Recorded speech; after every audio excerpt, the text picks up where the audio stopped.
नमस्कार दोस्तों, आज हम लोग एक बहुत ही इंपॉर्टेंट टॉपिक का ऊपर बात करने वाले हैं और वो है इरेक्टाइल डिसफंक्शन। एक बहुत ही कॉमन प्रॉब्लम है पुरुषों में। सभी पुरुषों को अपना लाइफ में इस कंडीशन को फेस करना ही पड़ता है, बट किसी किसी को देर से करना पड़ता है तो किसी किसी को बहुत ही जल्दी इस समस्या का सामना करना पड़ता है। तो इरेक्टाइल डिसफंक्शन क्या है, कितनी टाइप्स का ये होता है, इसकी अलग अलग एस्पेक्ट के बारे में हम लोग जानेंगे और उसके अकॉर्डिंग कौन सी होम्योपैथिक मेडिसिन के बारे में हम लोग सोच सकते हैं, ये भी हम लोग जानेंगे। तो मैं डॉक्टर सुप्रियो दत्ता, तो चलिए हम लोग वीडियो को स्टार्ट करते हैं। तो दोस्तों, इरेक्टाइल डिसफंक्शन का मतलब होता है कि सेक्स के दौरान या तो लिंग में कठोरता का ना आना या कठोरता आता भी है तो उसका सस्टेन ना हो पाना। So erectile dysfunction occur when a man can not get or keep an erection firm enough for sexual intercourse.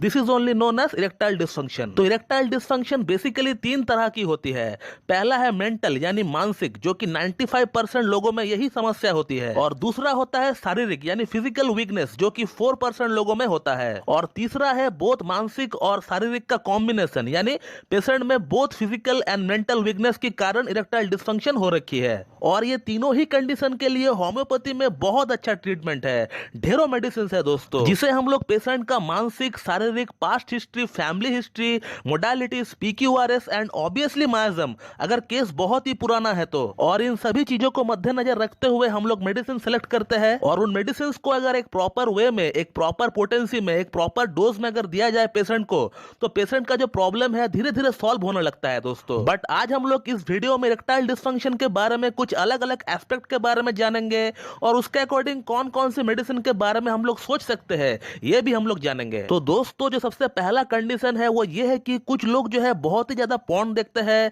हर दिन 4-4, 5-5 घंटा जो है पॉर्न से चिपके हुए रहते हैं और उसे देख देख कर पेशेंट जो है हैंड प्रैक्टिस भी करने लगते हैं। और यही पेशेंट जब उनका शादी होता है तो वो जो है सेक्सुअली बिल्कुल भी स्टिमुलेट नहीं हो पाता है, बिल्कुल भी परफॉर्म नहीं कर पाता है, उसे हैंड प्रैक्टिस में ही मजा आता है, रियल सेक्स वो कर ही नहीं पाता है। दोस्तों, ये आज की डेट में एक बहुत ही बड़ी समस्या है और इसको ठीक करना भी बहुत ही जरूरी है, नहीं तो आपका मैरिड लाइफ पूरी तरह से डगमगा सकता है। मुझे हर हफ्ता 4-5 केसेस इस तरह के देखने को मिलता है क्लिनिक में, जहां पेशेंट हैंड प्रैक्टिस तो कर पाता है लेकिन रियल सेक्स नहीं कर पाता है। शादी के बाद भी वो पेशेंट हस्तमैथुन ही करता रहता है और ये चीजें डेवलप होता है एक्सेसिव पॉर्न देखकर हस्तमैथुन करने के कारण से। तो इस तरह की कंडीशन के लिए होम्योपैथी में एक बहुत ही अच्छा ट्रीटमेंट है, और उस ट्रीटमेंट पार्ट की जो सबसे ज्यादा कारीगर मेडिसिन है उसका नाम है बूफो। पूरा नाम है बूफो राना। दोस्तों, अगला जो कंडीशन है वो ये है कि पेशेंट को इरेक्शन तो आता है और वो पेशेंट इंटरकोर्स भी कर पाता है, लेकिन उनका जब सीमन डिस्चार्ज होता है, जब उनका वीर्य बाहर निकलता है तो उनको कोई प्लेजर नहीं मिल पाता है।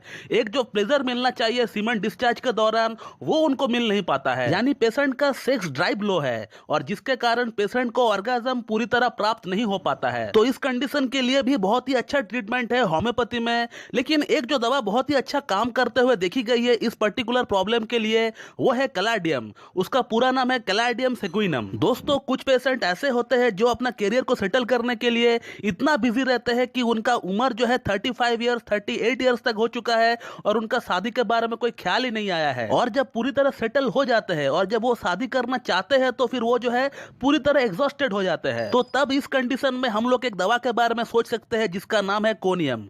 पूरा नाम है कोनियम मैकुलेटम। इसका जो पेशेंट है ये अपना सेक्सुअल थॉट्स को बहुत सालों तक दबा कर रखता है, जस्ट लाइक स्टैफिसेग्रिया, बट स्टैफिसेग्रिया से बहुत अच्छा काम करता है कोनियम मैक इस केस में, क्योंकि कोनियम मैक का पेशेंट को सेक्सुअल नर्वसनेस बहुत ज्यादा रहता है, परफॉर्मेंस एंजाइटी इन लोगों को बहुत ज्यादा रहता है। तो एक ऐसा कंडीशन जहां पेशेंट अपना पास्ट में कभी भी कोई सेक्सुअल कांटेक्ट पे नहीं आया और अब उनको सेक्सुअली नर्वसनेस आने लग रहा है, तो ऐसी कंडीशन में हम लोग कोनियम के बारे में बिल्कुल सोच सकते हैं दोस्तों, अगला जो कंडीशन है जहां पेशेंट जैसे ही इंटरकोर्स करता है तो उनका इरेक्शन गिर जाता है। ये एक बहुत ही कॉमन समस्या है। एक तो इरेक्शन बहुत ही लेट से आता है, बहुत ही मुश्किल से आता है, बहुत ही ज्यादा फोर प्ले करने का बाद आता है और आते ही गिर जाता है। तो इस तरह की कंडीशन के लिए होम्योपैथी में ढेरों मेडिसिन है जो कि as per patient symptoms, as per patient modalities काम करता है। बट एक मेडिसिन है जिसका नाम है एग्नस कैस्टस। ये बहुत ही अच्छा काम करता है इस पर्टिकुलर कंडीशन में। दोस्तों, अगला जो कंडीशन है वो है स्ट्रेस यानी मानसिक तनाव, जो कि आज की डेट में बहुत ही कॉमन समस्या है। लोग अपना बिजनेस को लेकर, अपना काम को लेकर, अपना जॉब को लेकर इतना ज्यादा बिजी रहते हैं, स्पेशली वो लोग जो IT सेक्टर में जॉब करते हैं, जो मार्केटिंग सेक्टर में जॉब करते हैं, जो सेल्समैन की जॉब करते हैं, जहां उनका कोई ना कोई टारगेट फिक्स रहता है और इन लोगों को 10-10, 12-12 घंटों तक काम करना पड़ता है। और तो और ये लोग जो है अपना ऑफिस का काम को घर पर भी लेकर आते हैं और at the end of the day ये लोग जब संभोग करने का ट्राई करते हैं तो इन लोगों का प्रॉपरली इरेक्शन नहीं आता है, या फिर इरेक्शन आता भी है तो स्ट्रेस का कारण इरेक्शन जो है वो गिर जाता है। तो ऐसी कंडीशन में जिस मेडिसिन के बारे में हम लोग सोच सकते हैं उसका नाम है लाइकोपोडियम। पूरा नाम है लाइकोपोडियम क्लेवेटम। दोस्तों अगला कंडीशन है उन लोगों के लिए जिन लोगों का एज 50-55 साल हो चुका है और बढ़ता हुआ उम्र के कारण जिन लोगों में ईडी की प्रॉब्लम हो रखी है, तो उन लोगों में भी लाइकोपोडियम बहुत ही अच्छा काम करता है। हालांकि और भी बहुत सारे मेडिसिन है बट लाइकोपोडियम भी एक बहुत ही अच्छा मेडिसिन है। दोस्तों अगला जो एस्पेक्ट है इरेक्टाइल डिस्फंक्शन की वो है डर। अब ये डर पेशेंट का मन में रहता है कोई पास्ट फेलियर का। हो सकता है पेशेंट का कोई पास्ट ऐसा हिस्ट्री रहा हो जहां पेशेंट सेक्स के लिए ट्राई किए थे मगर वो फेल हो गए, जो कि बहुत ही कॉमन बात है। ऐसा बहुत लोग हैं जिन लोगों को अपना फर्स्ट अटेम्प्ट में फेलियर मिला हो बट उसी इंसिडेंट को सोचकर पेशेंट का मन में खौफ बैठ जाता है, एक डर बैठ जाता है और पेशेंट जो है वाइग्रा सिल्डेनाफिल जैसा मेडिसिन अपना पास में रखता है कि इन केस मुझे इरेक्शन नहीं आया तब फिर मैं इन मेडिसिन का इस्तेमाल कर सकता हूं। तो कहने का मतलब पेशेंट का मन में, पेशेंट का दिमाग में एक इस तरह का खौफ बैठ जाता है, एक इस तरह का डर बैठ जाता है। पेशेंट एकदम पूरी तरह फिट एंड फाइन है बट फिर भी वो वाइग्रा का इस्तेमाल करता है। तो इस आदत को छुड़ाने के लिए, इस डर को खत्म करने के लिए जिस मेडिसिन के बारे में हम लोग सोच सकते हैं उसका नाम है अर्जेंटम नाइट्रिकम। अर्जेंटम नाइट्रिकम के ऊपर मेरा एक सेपरेट लेक्चर भी है, आप उससे भी देख सकते हो। तो ये तमाम केसेस में एक फंटास्टिक रेमेडी है जहां पेशेंट अपना फ्यूचर में होने वाली इंसिडेंट को सोचकर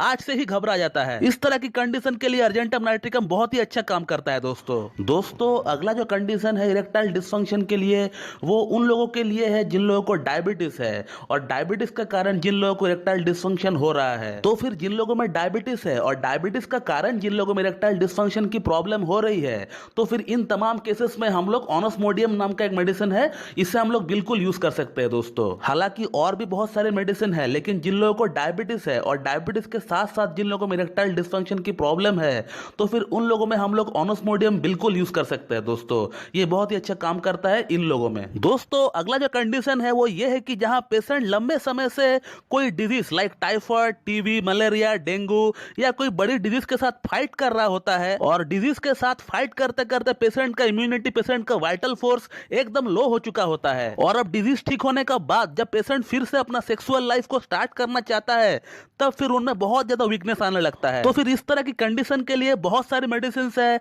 like China, selenium, acid phos. ये तीनों ही मेडिसिन बहुत ही अच्छा काम करता है अपनी अपनी जगह। मैं इन तीनों मेडिसिन में से कोई एक मेडिसिन को यूज करता हूं पेशेंट के ऊपर, दैट टू सिम्टम्स के अकॉर्डिंग। दोस्तों हमारा जो अगला और जो लास्ट कंडीशन है इरेक्टाइल डिस्फंक्शन के लिए वो है सेंसिटिव ग्लैंड्स। जहां पेशेंट का लिंग का जो हेड है वो बहुत ही ज्यादा सेंसिटिव रहता है। पेशेंट अपना पीनस का लिंग को सही से हाथ से टच तक नहीं कर पाता है, इतना ज्यादा सेंसिटिव रहता है। किसी किसी पेशेंट को झंझनाहट सी फील होता है, किसी किसी पेशेंट को गुदगुदी सी फील होता है। तो कहने का मतलब पेशेंट का वहां पर एक सेंस ऑफ डिस्कंफर्ट रहता है और जाहिर सी बात है सेंस ऑफ डिस्कंफर्ट रहेगा तो पेशेंट प्रॉपर्ली इंटरकोर्स कर नहीं पाएगा। उसे या तो इरेक्टाइल डिस्फंक्शन की समस्या होगी या फिर प्रीमैच्योर इजैकुलेशन की समस्या होगी। तो इस प्रॉब्लम को कहते हैं सेंसिटिव ग्लैंड्स और इसके लिए कोई भी फिक्स मेडिसिन नहीं है, तो इसके लिए आपको ट्रीटमेंट ही लेना होगा। ये 100% क्यूरेबल है और आप मेरा सेंसिटिव ग्लैंड्स के ऊपर वीडियो भी देख सकते हैं। तो दोस्तों इरेक्टाइल डिस्फंक्शन की समस्या सेंसिटिव ग्लैंड्स के कारण से भी आपको हो सकता है। तो दोस्तों ये है कुछ अलग अलग एस्पेक्ट्स इरेक्टाइल डिस्फंक्शन की।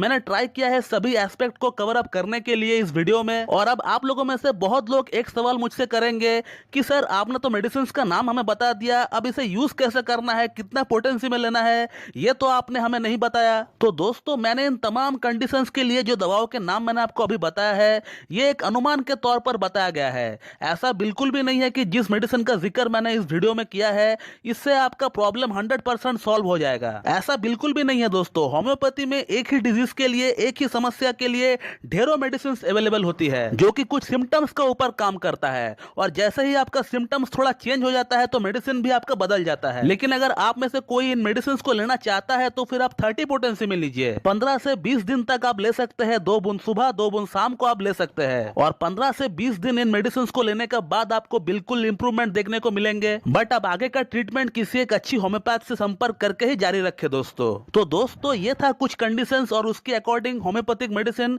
मैं आशा करता हूं आप लोगों को ये वीडियो मेरा पसंद आएगी और मेरा वीडियो जो है आप लोगों के लिए लाभकारी साबित होगी। और अगर आप लोगों को मेरा ये वीडियो अच्छी लगती है तो एक लाइक जरूर कर दीजिएगा और साथ ही साथ मेरे चैनल को सब्सक्राइब कर दीजिएगा और बेल आइकन को दबाना बिल्कुल भी ना भूलो दोस्तों। So thank you very much and have a good day.